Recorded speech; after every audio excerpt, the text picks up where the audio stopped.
Porque a política não é a solução para todos os problemas, mas tem sido, por muito tempo, um problema para várias questões que precisam ser resolvidas. Este é um dos muitos e bons pensamentos de Matheus Simões, é o nosso entrevistado de hoje no Advocacy.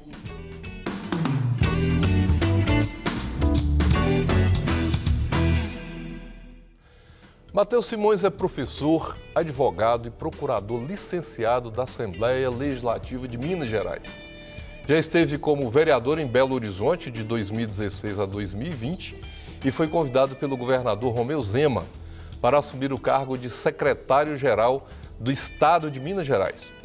Ele é mestre em Direito, lecionou na Faculdade de Direito Milton Campos por 15 anos e hoje é professor da Fundação Dom Cabral, trabalhando com temas ligados à governança corporativa, além de ser um dos representantes de expressão nacional dentro do seu partido, que é o Partido Novo. Então, secretário, muito obrigado pela participação do senhor aqui conosco, bem-vindo.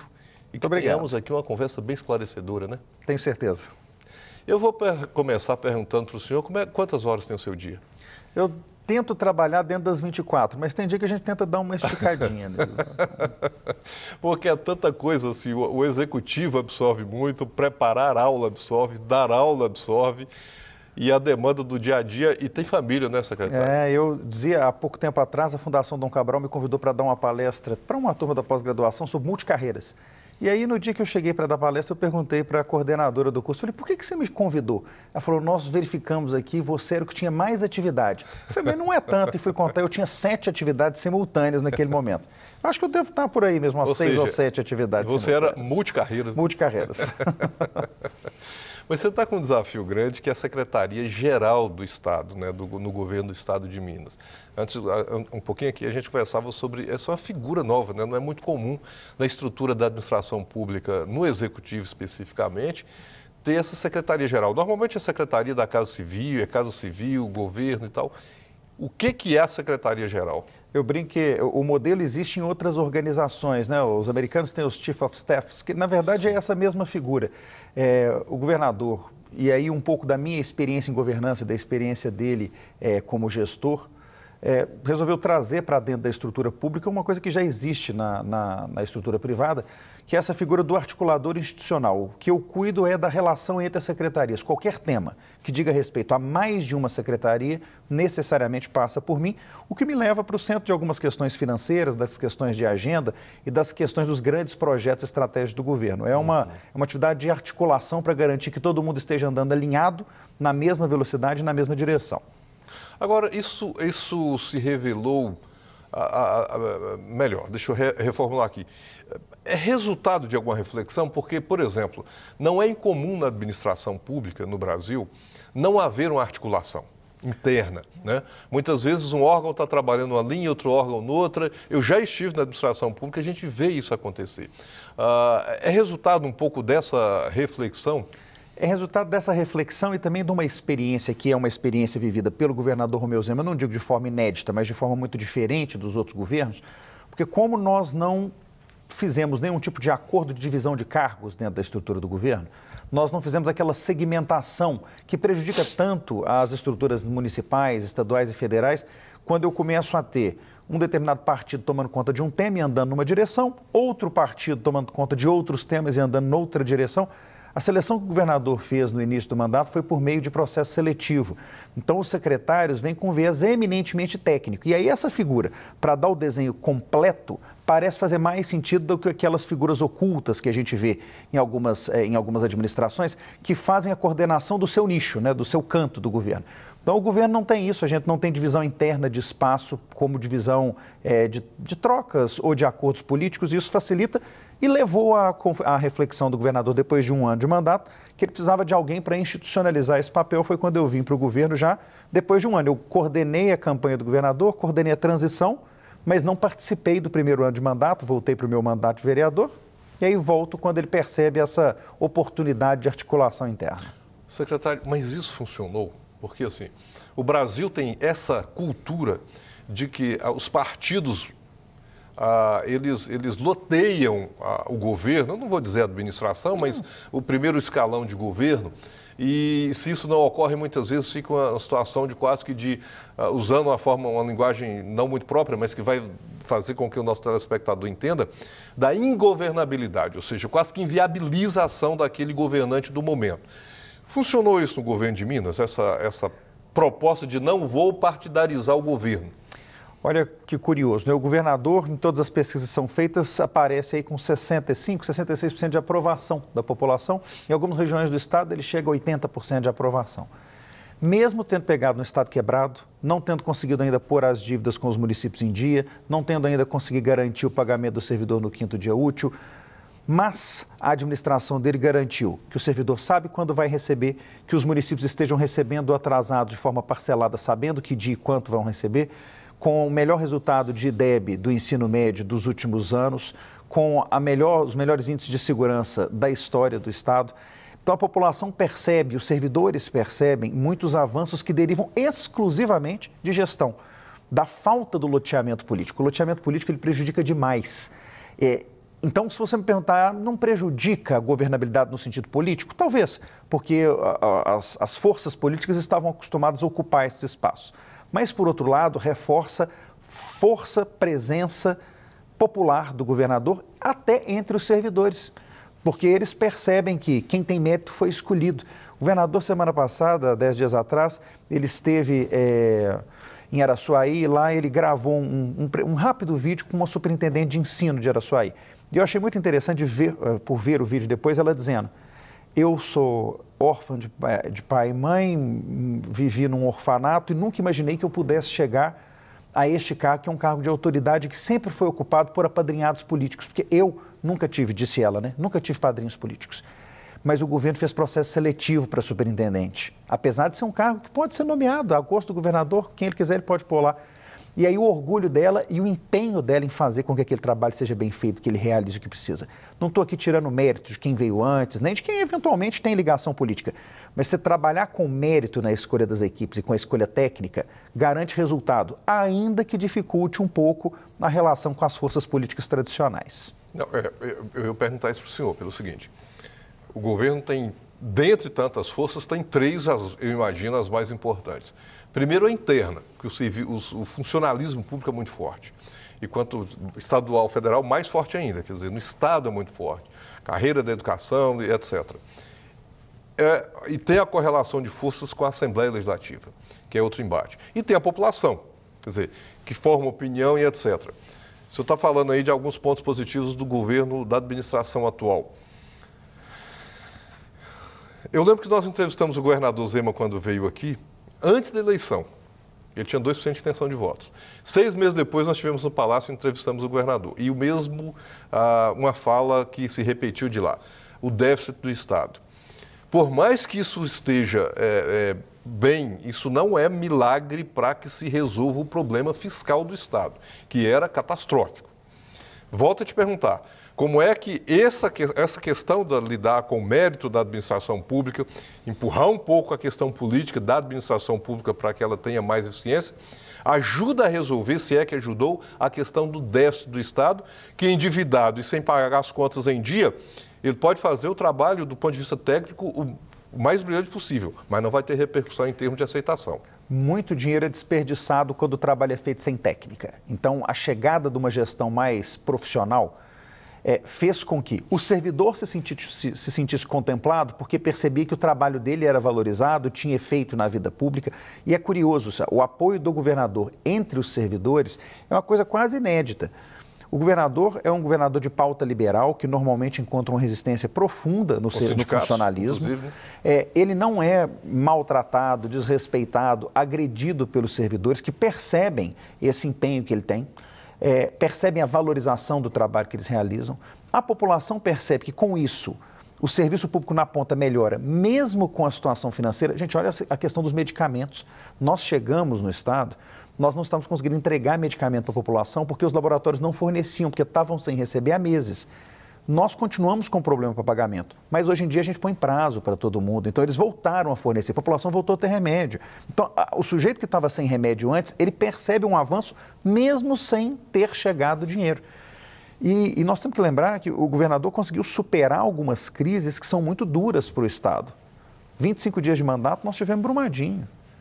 O ano foi seguindo, nós tivemos aquelas mortes causadas pela Baker, uma coisa terrível para a moral da população do estado. Na sequência, nós tivemos as piores chuvas da história de Minas Gerais em várias regiões no intervalo de 60 dias. Basta lembrar o que aconteceu em Belo Horizonte no começo do ano passado. E aí nós tivemos o início da pandemia. Então, é uma sequência de desastres de grande proporção, de desafios enormes, e o estado conseguiu melhorar ainda assim todos os seus índices, mesmo com dificuldade na relação política. Então, voltando na provocação que você fez, que é muito própria, isso não dificulta a governabilidade? Certamente, nós temos um pouco mais de dificuldade na relação institucional do que outros governadores já tiveram no passado. Isso tem a ver com um tempo de acomodação nosso para que a gente se acostume com a relação com essas forças políticas que já estão aí, mas também deles, para que se acostumem com um outro governador que não é dado a solenidades, que não é dado a formalidades e que prestigia a decisão técnica. Acho que a gente avançou muito do começo de 19 até hoje e acho que ainda tem avanços importantes aí em andamento. Agora, bom, eu acho que isso aí rende aqui uns 2 programas ainda, a gente teria que voltar para falar, porque essa é uma questão complicada. Mas o senhor falou de Brumadinho, e foi um problema sério para o estado, isso teve uma repercussão na economia, Minas depende mais dos commodities aí da área, do setor e tal. E de repente, assim, não queremos mais minerador em Minas, é assim, uma sensação, um sentimento que apareceu. Fez um acordo. Como é que está isso? O que é que significa? E eu gostaria da sua fala, secretário, mesmo se a gente não terminar agora, a gente continua no bloco seguinte. Em que pé que está isso, se a gente olhar do ponto de vista procedimental e não apenas negocial? Bom, primeiro dizer que Minas carrega mineração no nome. Não tem como a gente imaginar que Minas Gerais vai deixar de trabalhar com mineração. Agora, por outro lado, nós não podemos continuar convivendo com uma mineração destrutiva e perigosa como a gente conviveu por muito tempo. Foi muito importante o acordo de Brumadinho, especialmente quando ele se compara ao acordo de Mariana, que é um acordo que foi feito há 6 anos atrás e do qual nós não vemos nenhum resultado útil até agora. Diferente de Mariana. Diferente de Brumadinho. Então, Brumadinho é uma marca não só por ter sido o maior acordo da história do Brasil, mas ele é uma marca porque ele não traz nenhum centavo para dentro dos cofres públicos no sentido de fluxo de caixa para pagar pessoal. É tudo revertido em investimento, porque o Estado, e aí eu não estou falando do governo, o Estado perdeu cerca de 26 bilhões de reais por conta da tragédia. Isso é o efeito em cascata da perda de empregos. Que já estava quebrado, né? E aí você imagina o que isso significa. Então, esse acordo de 37, ele é capaz de cobrir esses 26 de prejuízo e ainda entregar tudo em investimento. Então, nós estamos falando em saneamento básico com esgoto tratado para mais de 2 milhões de pessoas. Nós mas estamos isso tem que ingressar no caixa do Estado. E parte dele. E aí vamos na procedimental. O que nós fizemos? 11 bilhões desse acordo entram no caixa do Estado. Esse dinheiro está hoje esperando a autorização da Assembleia para poder começar a ser utilizado. O acordo diz como ele deve ser utilizado, mas regra orçamentária, tem que ter uma lei de suplementação que foi enviada para a Assembleia. Nós aguardamos a autorização da Assembleia para o início do uso. Já há mais de R$1 bilhão depositado, esperando esse aval. Desculpa, só para a gente deixar isso aqui bem claro, ponto a ponto, secretário, porque isso é interessante dizer. Eu vou perguntar aqui, eu vou pedir para o senhor responder na sequência, no outro bloco, mas a pergunta que eu quero deixar é: quanto já ingressou no caixa do Estado? Está o que dependendo da Assembleia? Porque na ponta nós queremos saber o seguinte: quanto que começa a gastar para o Estado usufruir desses benefícios, né? Dos 37 bilhões e meio de reais do acordo, cerca de pouco mais de 10 bilhões de reais vão ser destinados para a aplicação direta pela comunidade, seja através do pagamento do auxílio emergencial, do auxílio assistencial para as famílias que foram atingidas, mais de 4 bilhões de reais é destinado a garantir que essas famílias continuem tendo acesso à renda. Teremos valores destinados aos municípios diretamente atingidos. Isso não entra no cofre do Estado. Isso não entra no cofre do Estado.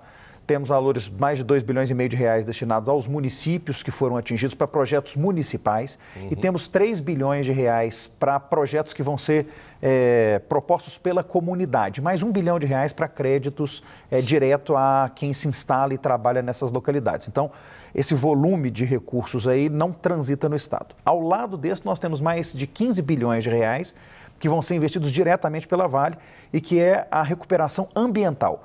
Essa vai ser toda feita diretamente pela companhia, tanto a parte dos animais, a parte de fauna, a parte de flora, quanto a parte de água e de relevo, ela é toda geológica, ela é toda executada pela Vale do Rio Doce, com recursos que estão previstos no acordo, mas que também não transitam pela conta do Estado.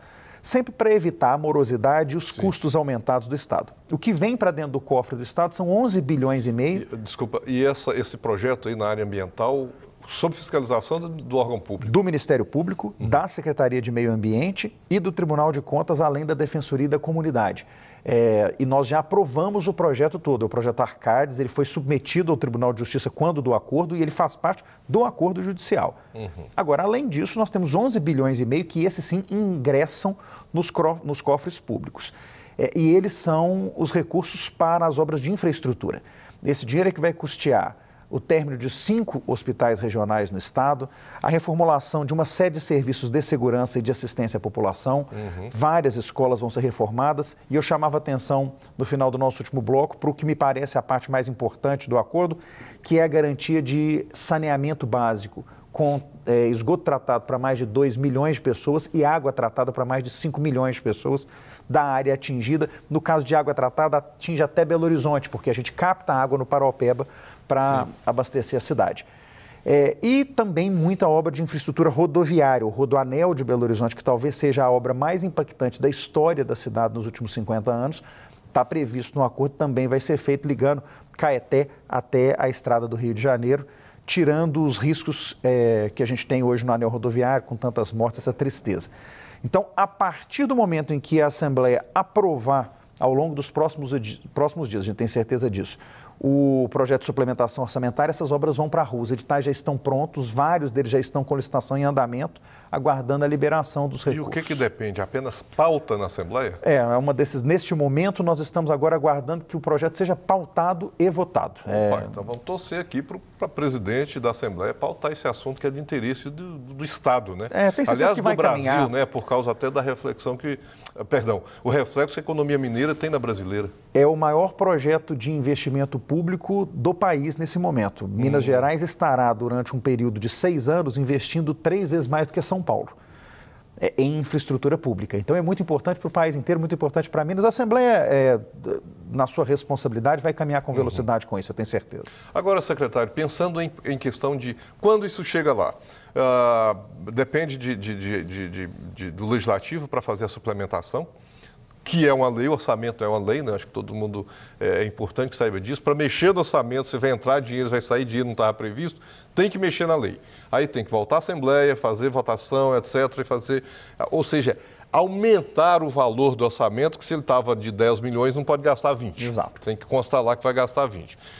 Até que isso aconteça, processos licitatórios na administração pública. Então, o senhor mencionou aí o Rodoanel. Então, tem um primeiro momento de licitar um projeto, depois a execução desse projeto, depois licitar a execução, depois a execução efetiva do projeto. Quanto tempo o senhor acha que na visão da administração do Estado, desde que a Assembleia aprove uma suplementação até efetivamente começar obras?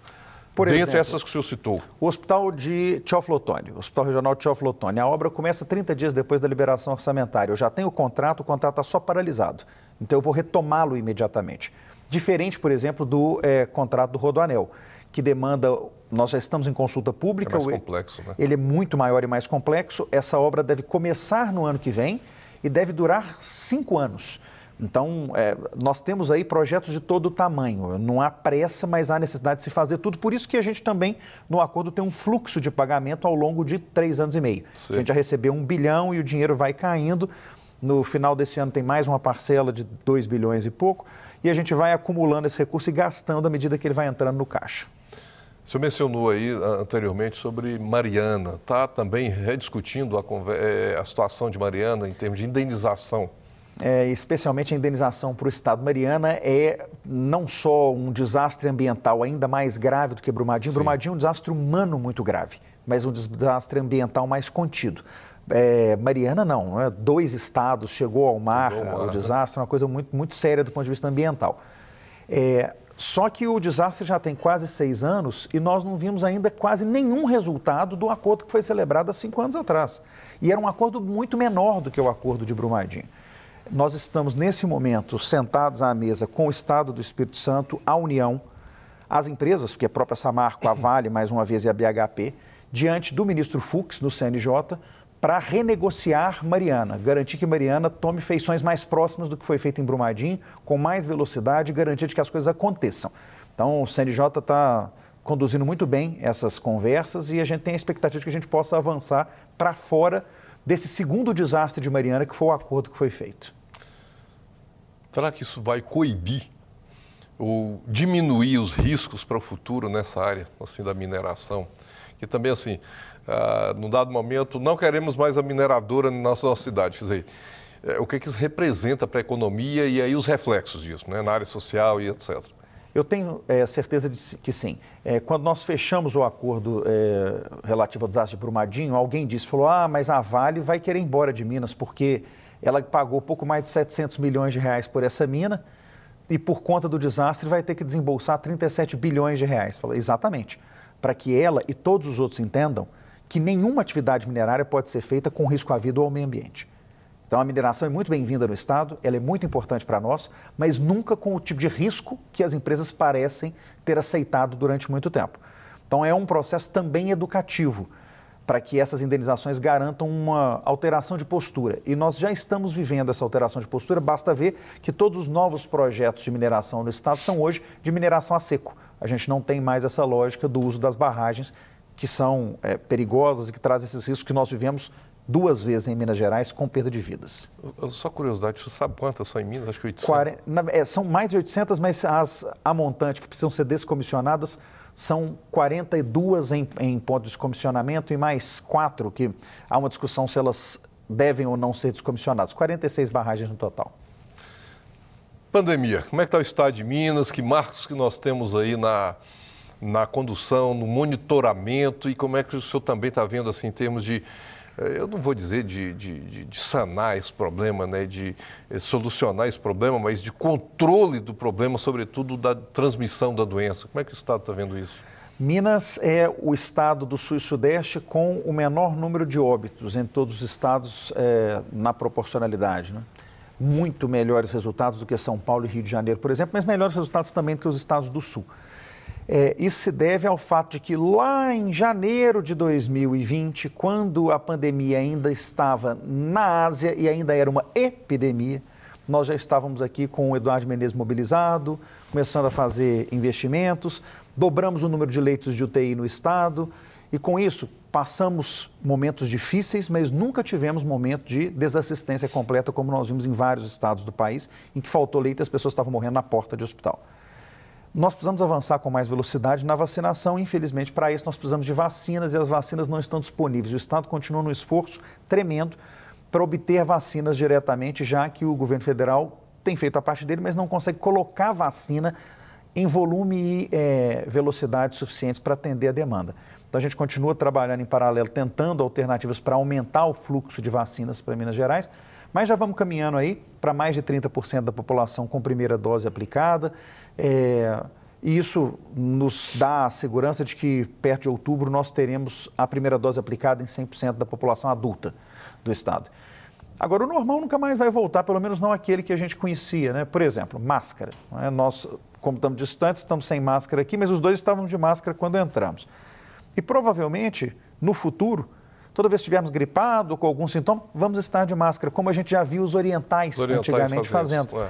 Então, acho que atualmente eles fazem isso. Né? Nós vamos o comportamento social das pessoas vai se alterar, acho que ele não volta ao que era originalmente nunca mais. Mas acho que Minas tem caminhado bem e com isso nós vamos ter um legado de reestruturação do sistema de saúde que vai nos deixar prontos para os próximos desafios. Minas Gerais, e isso também está previsto no termo de reparação da Vale, vai estruturar um centro mineiro de controle de doenças, juntando a FUNED com o Hospital Eduardo Menezes e outras estruturas do Estado, para que a gente tenha uma capacidade de resposta ainda maior e mais efetiva para eventuais novos surtos de Covid ou de outras doenças no futuro, porque o que a pandemia mostrou para a gente é que o sistema de saúde mundial não está pronto para lidar com o fato de que as epidemias não vão mais continuar restritas a pequenas porções do mundo. Elas vão tender cada vez mais a serem globais e isso é um desafio muito grande. Nós estamos em junho, só para dar uma noção aqui, né? qual que é a faixa etária pela programação do governo do estado hoje que está sendo vacinada em Minas Gerais? Em junho nós deveríamos vacinar toda a população de até 55 anos de idade, acima de 55 anos de idade. Para agosto nós devemos trabalhar com a população de 45 a 54 anos de idade. Para setembro, a população de 35 a 44 anos de idade e o restante da população no mês de outubro. Então, é a primeira dose dessas faixas em cada um desses momentos. As prefeituras é que aplicam a vacina. Então, acontece da gente entregar a vacina, um município está um pouco na frente do outro, o outro um pouco atrasado. Isso tem um pouco a ver com a logística. Trabalhar com 853 municípios e achar que eles todos vão estar no mesmo lugar ao mesmo tempo é uma ilusão que a gente não desfruta dela. Não tem jeito, né? Eu queria falar um pouquinho ainda de política, o que isso teve de peso na administração, no enfrentamento à pandemia, porque algo que se verificou muito e causou muito estresse, acho que até para a própria população, foi uma politização, né, da pandemia, que era um momento de tragédia, uma desgraça que graçava o planeta inteiro, e nós vivemos e vimos isso aí de uma maneira muito intensa. Isso prejudicou, né? Como que o governo de Minas viu e lidou com essa questão de haver essa polarização política num momento tão crítico que o país vivia? Aliás, o mundo todo viveu, né? Ajuda muito ter Aliás, vive ainda, né? Que ainda não passou vivemos, a pandemia. Né? E também não deixamos de viver a politização. Ajuda muito ter um governador com o perfil do governador Romeu Zema, que sempre que foi perguntado sobre isso, repetiu. Fala, eu não fui eleito para comentar opinião dos outros. Nem médico sou para ter opinião sobre tratamento. Eu me cerco de técnicos. E com isso ele evitou problema com os prefeitos, quando tinha aquela discussão sobre dar ordem para os prefeitos fecharem, abrirem. Nosso programa sempre foi um programa de adesão voluntária. E nós temos mais de 80% dos municípios do estado aderidos ao programa do governo estadual. Nunca politizamos também ou polarizamos com o governo federal, quando queriam discutir, mas o presidente disse isso, o presidente disse aquilo. Minas Gerais nunca se submeteu nem à vontade daqueles que fazem oposição ao governo federal, nem à vontade do governo federal. Tomou suas decisões aqui. Quando achamos que era necessário fechar o estado, fechamos. Pela maior parte do tempo achamos que não era necessário e mantivemos as atividades funcionando, e com isso temos os melhores índices do Sul e Sudeste para que não haja discussão sobre o acerto da nossa decisão.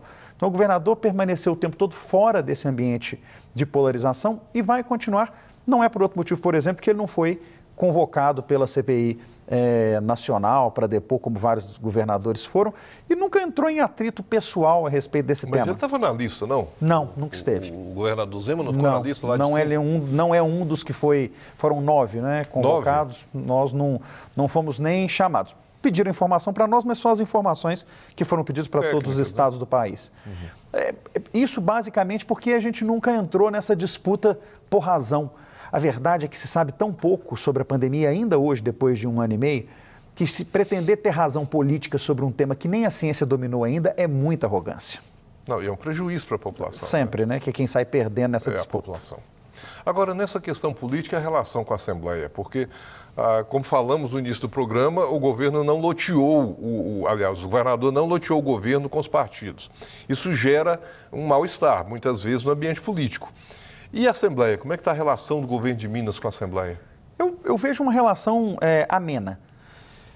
Nós não conseguimos aprovar tudo que nós gostaríamos na velocidade que nós gostaríamos, mas não sofremos nenhuma derrota na Assembleia nas pautas principais. Esperamos ver algumas pautas que estão lá há algum tempo sendo votadas nos próximos meses, como a adesão ao plano de recuperação fiscal ou a privatização da Codemig, mas o governo não foi derrotado em nenhuma das suas pautas lá e tem construído uma relação Mas ele amena. Tem uma base na Assembleia? A base do governo é uma base de pouco mais de 30 deputados.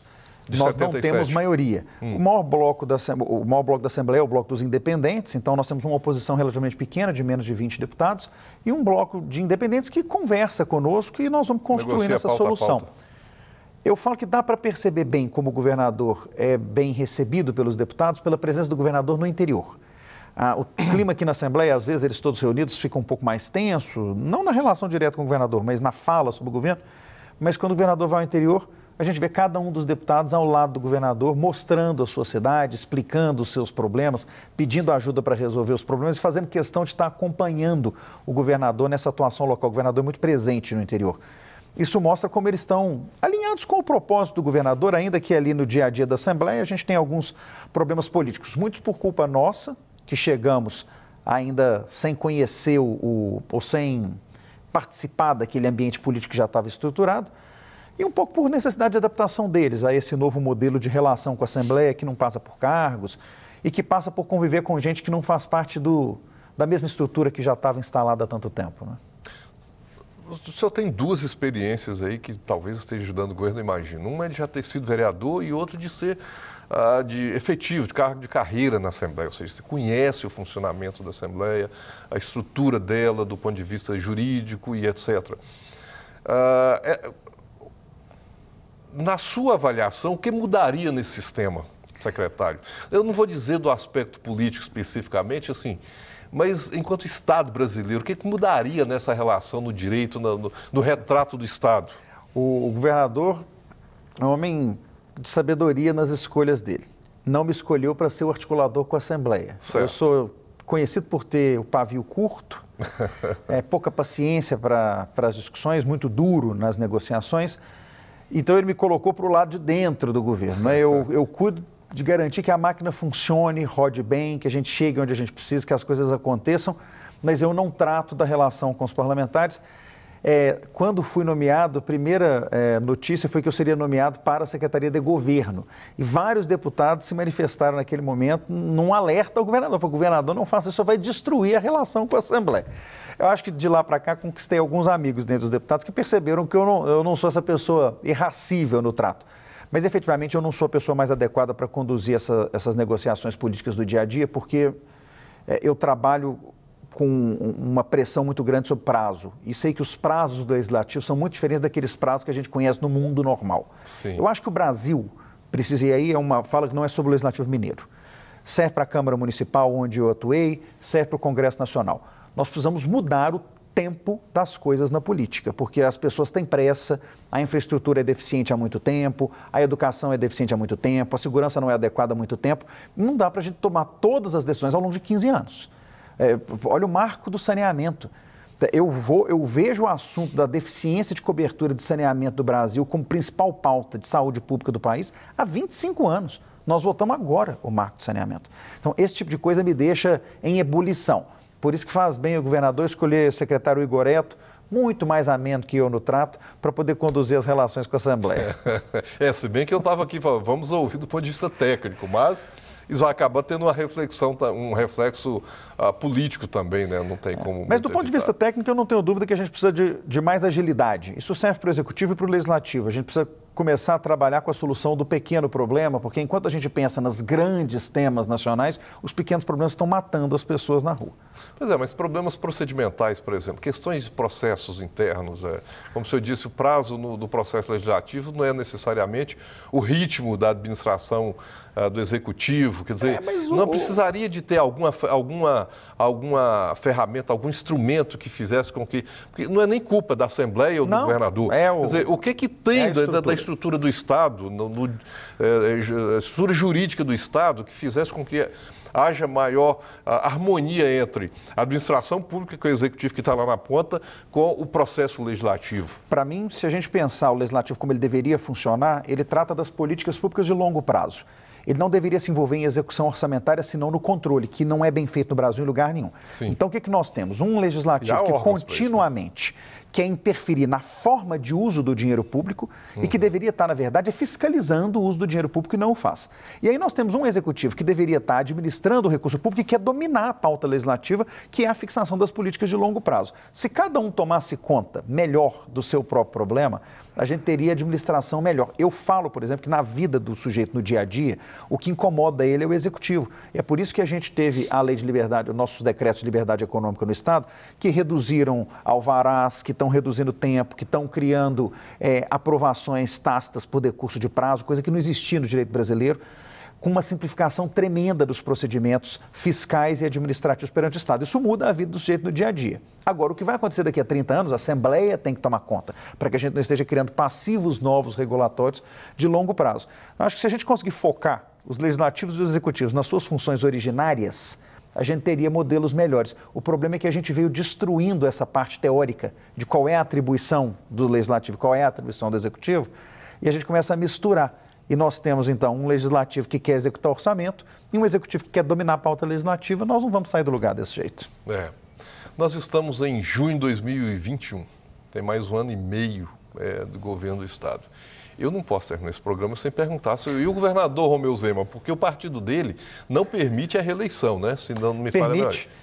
Não permitia reeleição por mais de uma vez para legislativo, continua não permitindo. Então, a nossa proibição lá, para o executivo, ele pode ser candidato à reeleição. Tá, e, aliás, é o que eu espero que ele faça. Outro dia eu vi uma entrevista dele, um vídeo aí da entrevista dele, aí ele com aquele jeito mineirinho do interior, né? Não, eu não vou fazer futurologia sobre 2020, política sobre 2022. Mas tirando a futurologia política, candidato ou não a governador, a reeleição, a visão de candidatar à presidência da República, qual que é a posição hoje do governador nesse ambiente? O governador está convicto de que há muito trabalho a ser feito em Minas Gerais e que, portanto, o partido concordando e os mineiros acreditando que é o melhor caminho, e o nome dele se coloca, imagino eu, no ano que vem, à reeleição como governador do Estado. O Novo já permitia esse movimento de reeleição para os cargos do Executivo, a restrição é para os do Legislativo, e acho que, para quem viveu tragédias como de Brumadinho, as chuvas de 19, a pandemia a partir de 20, ter a oportunidade de conduzir o Estado num segundo mandato vai permitir fazer entregas que agora estão só plantadas e que poderão ser desenvolvidas ao longo de outros 4 anos. Mas nós ainda estamos a 1 ano do momento de tomar essa decisão, então acho que até junho do ano que vem o meu papel é dizer para o governador que eu acho que ele deve ser candidato à reeleição e ele, se achar que o caminho é esse mesmo, coloca seu nome de novo para os mineiros. E como bom mineiro e do interior, o governador não vai falar isso agora, né? Imagino que não, e acho que ele faz muito bem, para ele não transformar isso na pauta dele. Tem muito trabalho para ser feito. E a continuidade, às vezes, necessária até por causa dos projetos, né, secretário? Não é fazendo campanha por isso, por aquilo, mas até por causa da continuidade de projetos que Exatamente. Alguém me perguntou outro dia, ele não está atrasado se ele for candidato à reeleição? Falou, olha, se ele resolver ser candidato à reeleição, ele precisa ser bom governador. Então ele está adiantado, porque ele já está trabalhando nisso há 2 anos e meio. Eu vou pedir aqui, nós estamos chegando aqui no finalzinho do nosso programa, mas eu queria fazer um convite aqui para um evento que vai acontecer em Taubaté. Esse evento também vai ser online e presencial e tem a ver com tudo que nós conversamos aqui, que é sobre instrumentos de justiça. Então, você está convidado, está aí o folderzinho do evento, vai ser agora nos dias 1º, 2 e 3 de julho. Nós vamos falar sobre a atuação de carreira jurídica no Estado, nós vamos falar sobre a atuação do cristão de carreira jurídica no Estado, com a presença, inclusive, do ex-ministro da Justiça e advogado-geral da União, que é o ministro... que é o atual advogado-geral da União, que é André Mendonça, e outros grandes nomes do direito, da administração pública e também das nossas comunidades religiosas. Então, acesse lá, veja lá esse evento que vai ser muito interessante. Secretário, muito obrigado pela participação do senhor aqui conosco. Foi um prazer. Eu comentava no intervalo aqui que talvez a gente tivesse que emendar mais uns 2 programas de tanta coisa, mas o senhor volta, não volta? Sem dúvida, é só convidar. E convida, não esquece do governador não, que ele está 1 ano atrasado para estar aqui conosco falando sobre a administração dele. Vamos marcar. Um prazer e a sua informação sobre tantas ações do Estado aqui. Boa sorte. Muito obrigado. Na administração, porque isso vai significar bons trabalhos para nós. É isso aí. Obrigado. Muito obrigado, foi um prazer. E nós voltamos, concluímos aqui mais uma vez essa boa conversa e agora queremos saber a sua opinião, por isso entre em contato conosco através das nossas redes sociais ou envie a sua mensagem para o nosso e-mail, que é o advocacy@redesuper.com.br e te aguardamos no nosso próximo Advocacy.